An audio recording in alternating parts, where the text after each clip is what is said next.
All right, guys, welcome to another episode of On the Block. Joe here, and I got Igor on the phone. Igor, I want to get right into it and talk about the Raptors' embarrassing defeat last game. They let the city down, and we were talking about it in the group, and the quote that I had is, or like the phrase is, "We've come too far to only come this far," right? Like, you don't go out there and get Kawhi and get rid of Valanciunas and DeLon Wright, who would be much needed length in this series, to win game one convincingly. And then we've had Zay and you and all of us talk about everybody in Toronto media saying, oh, this is a matchup nightmare for the Sixers. This might be done in 4. This might be done in 5. And man, after game 3, we're sitting here asking questions like, is the Raptors season over? And as Mike Roach would say, Lord have mercy. So we have game 4 tomorrow in Philly, and Philly's been one of the best home teams in the association. They're a totally different team at home. Embiid's been a different team. He's been unleashed. And everybody's playing well. Tobias, Ben Simmons. To be honest, everybody's playing well except the Toronto Raptors, not named Kawhi Leonard. So let's get into game 4 and let me know what you're looking for, especially with Pascal Siakam listed as doubtful with, I believe it's either a calf or a quad injury.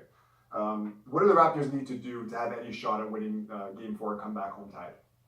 Well, I mean, especially with Pascal, you got to be looking at the other Raptors kind of step up. I think that's been well documented. Kyle Lowry's been a running joke on social media over the last few days.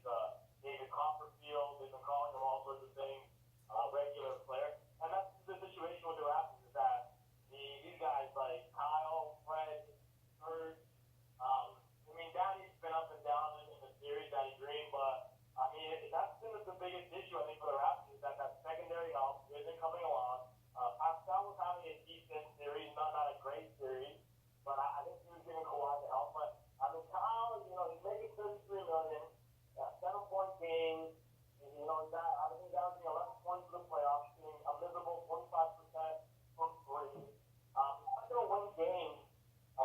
So that Brad looks like he just got snapped, like as much as both his face down, and someone's fouled all of a sudden. He can't hit a shot. I think he's shooting like 20% from 3.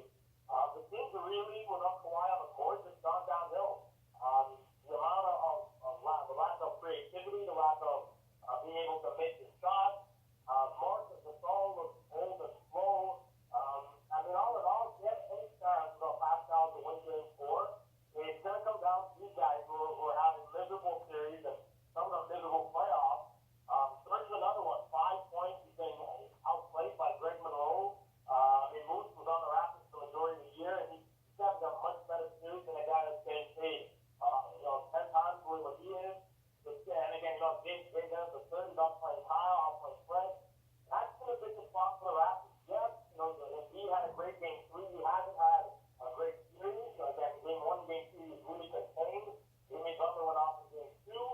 But all in all, I think the Sixers have made adjustments. I think Nick Nurse's coaching has been quite bad in terms of making adjustments. I don't think he made any adjustments in game 3. They learned that they can't run the offense through Ben Simmons, and Ben has really been more of a 3rd or 4th option. He's been getting good. He's been mostly getting his points in the post. He obviously can't shoot, getting rebounds, and then the Raptors again just hustle determination, getting out rebounded on the offensive board. So what needs to happen is, again, these guys that I just mentioned got to step up, especially past off that play. They need to give a better effort than they've been giving, which hasn't been much. I think Serge averaged 15 points for the regular season. He's averaging, 7 for the playoffs. Kyle's averaging 11. He's taking $32 million. And again, it's the same old Kyle Lowry story, and that's the problem. Like I said, before the series started, I was again, even in Orlando, third option is fine, but he's got to bring more than 7 points to the table. All in all, these guys need to step up. And again, harder on defense, creating your shots, and getting open shots. They're getting a ton of open shots, but they're not hitting any of them. So that's the biggest problem. That's the Kawhi plus 12. I agree with pretty much everything you said, and it's really troublesome watching, especially all the post-game interviews that I saw with Kawhi, and it looks like the man's going to shed some tears because he's come here and he's put the team on his back here. There's 13 for 22 last game for 33 points, perfect from the line, 5 for 5. And like you said, Fred, 0 for 7, 0 for 5 from 3. Like, And Fred's a guy that obviously I've backed, but it's clear, similar to Kyle Lowry, the problem with our guards is they're way too small. And when you have guys like Ben Simmons, Jimmy Butler, Tobias Harris on switches, they can't shoot over them. And we've seen this for like 5 years with Lowry when it's guys like John Wall, George Hill, who's the other one that guarded him? Maybe Winslow a little bit in Miami. Like these guys, they're not fast enough really to get off their own shot either. And speaking of getting off their own shot, I was talking with Zayd about this too. Other than Kawhi Leonard, can you name one guy on the team that can create his own shot, at least in the playoff series? Because I can't. Well, I mean, like other like certain guys, I mean, I don't think they can create their own shot. I mean, I personally don't think that like Danny tries to create his own shot quite a bit. He can't dribble though. He's not that guy. Not that guy. He's more of a step-up shooter. The issues again that they're having is again these guys are again. I hear what you're saying about the matchup with Kyle and Fred, but a lot of these shots are uncontested. They're open looks. They're not either. And Marcus Paul doesn't look confident to shoot. He passes up a lot of open looks. I saw some documentation on that in the last few hours or so. He's passing up on shots. A lot of them look like they're gun shy. They're playing with little confidence in their shooting ability. Because again, I would agree with you, yes, that their size is a problem in this series. But a lot of these shots are just uncontested with nobody there. They're just not dropping. Which again, that's as an NBA player, that you got to hit those shots. You can't have a guy like I liked James Dennis the third when he was on Houston. I thought he was a guy that who can play some hard minutes, play a tough point guard and so forth. But he's not a guy that should be outplaying. Maybe Brandon him might be about equal, but how can he be getting outplayed by someone like that? Especially when you consider again he's supposed to be an all-star, and then that's the problem. He's got to get out of his shell of what he does in the playoffs. And I think that's two good games. He had over 20-point game and game 2 against Orlando, and the league hasn't been great in any year. His defense has been decent. He drops charges. He does stuff on that end, but his shooting ability got to be better. 25% and 20%. I think the team as a whole, without Kawhi shooting about 30%, you're not going to win games in the NBA like that because especially with Pascal on tomorrow, they're just going to key up on Kawhi even more. And these guys are going to have to hit their shots. If they don't hit their shots, and then a lot of the series is over. That's the thing, and like we talked about this earlier with Brett Brown, and there's been talk around the league and people covering the league saying that they're asking the question, can Brett Brown coach? And we've had questions even about Nick Nurse all year. The only thing that I've liked with Nick Nurse is it seems like there's a little bit more ball movement, more threes this year than we're used to. But in terms of rotations, you've talked about this all year, and you can't take Kawhi out in the times that he has. Maybe I don't know what they have to do. Maybe take him out a little bit earlier, maybe in the first, and then put him back in. But they need to stagger minutes because when he goes off the floor, they are getting killed. Marc Gasol minus 26, Kyle Lowry minus 28 last game. Like that's not gonna get the job done. What are you saying? I think truthfully I'm not a fan of Nick Nurse. I haven't really been a fan of Nick Nurse's rotations all year. What he did last game was absolutely criminal. I mean, if you look at it, the team had all the momentum. Kawhi was 6 for 6 in the third quarter. Again, the Philly lead was down to 7. They were making a run, and then you bench Kawhi, who was again on a hot streak. And it was Kawhi on the bench for 3 or 4 minutes. The lead goes from 7 for Philly to about 15 to 16, and then the game's over. And then he just ended up playing the garbage minutes. You gotta ride the horses. Like Nick made a lot of mistakes going into fourth quarter, riding bench guys, and you know what? The game is winnable, and then he was out of control, and then he put the starters back in, but it's too late. He's gotta ride again. They had three days to rest up. Again, they had 3 days. They could Friday, Saturday, they play tomorrow. You gotta ride Kawhi. This is do or die here. You gotta play 44 minutes. You gotta play 42 minutes. And if the other guys aren't going, you gotta ride that out. I understand, it's time from so forth, a couple days to rest.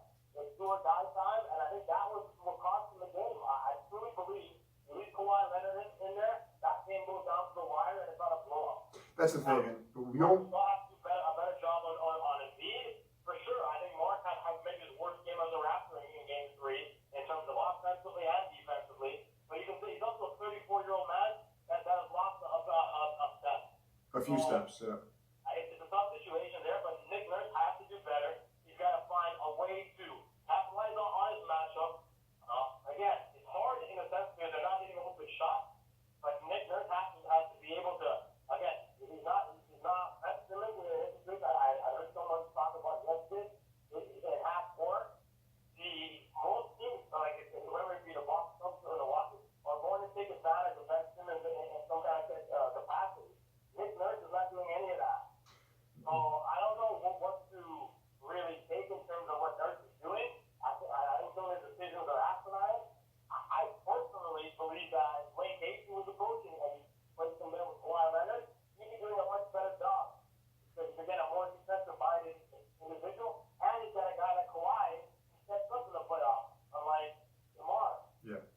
And that's the thing.